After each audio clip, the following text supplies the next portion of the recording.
Welcome to This Week in Jacksonville Plus, something for our streaming viewers in addition to the conversations from our show that airs at 9 a.m. Sundays on Channel 4. So this is special content that you will only see here on News 4 Jax Plus. John Rutherford represents Jacksonville in the U.S. House of Representatives, and as a former sheriff, he is passionate about law enforcement. We spoke recently about his legislative efforts to support first responders, including something called the Helper Act. As we move into the National Law Enforcement Memorial Week, we are dropping a bunch of bills dealing with law enforcement and first responders, also educators. The Helper Act is homes for every local protector, educator, and responder. And basically what that's going to do is if first-time home buyers will be able to purchase a home with no money down and a little over 3% upfront, which will take care of their mortgage insurance, so they don't have to pay mortgage insurance on top of that. So it'll help them get into homes, hopefully in the jurisdictions within which they work, because part of the challenges that we see around the country, Kent, is these folks that are in this bill, they have a hard time. First of all, they have a hard time with their salaries even buying a home, but buying one in the jurisdiction within which they work is often very difficult for them. Why is that important to you? Is it a way to just show gratitude to those educators and first responders and what have you? Is it a, hey, we've got to make this workable for them to achieve a level of the American dream? What is it that makes that priority? It's a recruiting tool and it's a retention tool. And I'm going to tell you, recruiting is incredibly important. Retirements are up something like 48%. These officers who are under attack, assaults on our officers are up like never before. I think we've already had 150 shot this year.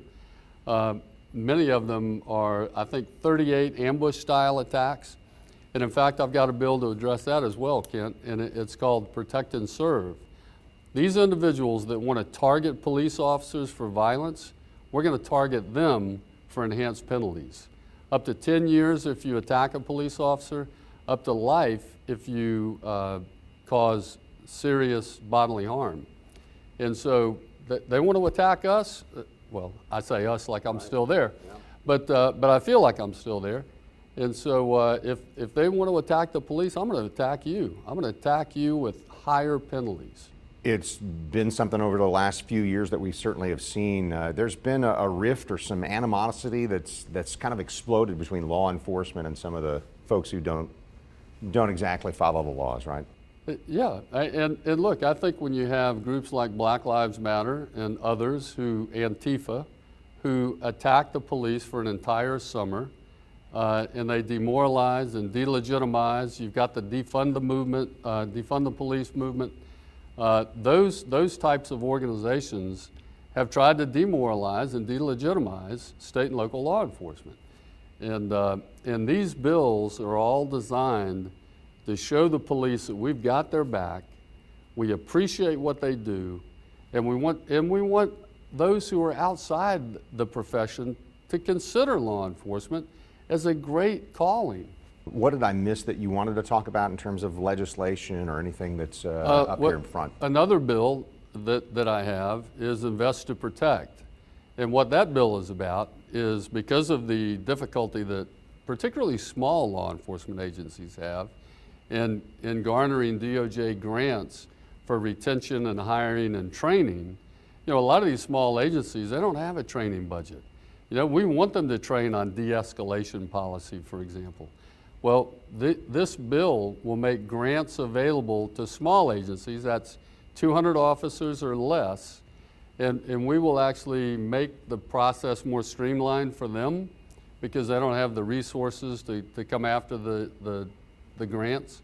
And so we're going to help with retention bonuses and hiring bonuses to keep officers and pull officers into law enforcement across the country in these small agencies.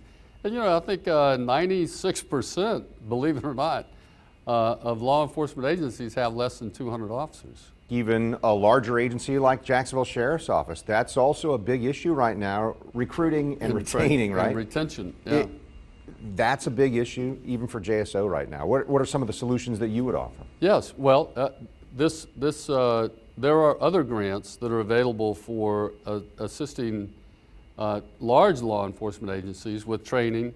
You know, when you have to pull officers off the street and you may have to backfill with overtime, that's expensive for an agency. But when your numbers get so small that you can't train and cover the street at the same time, Jacksonville's been there before.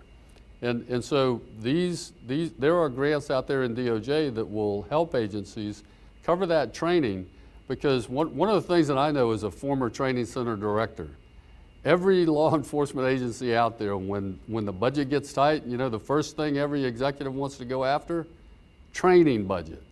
And that's the last thing you should go after, because that's when you need well-trained officers the most, is when things are tough. Rutherford is one of 3 members of Congress from Northeast Florida, including Michael Waltz and Aaron Bean. You can watch for more in-depth interviews just like this one. It's in addition to our show that airs at 9 a.m. Sundays on Channel 4. This is special content you'll only see here on News 4 Jax Plus.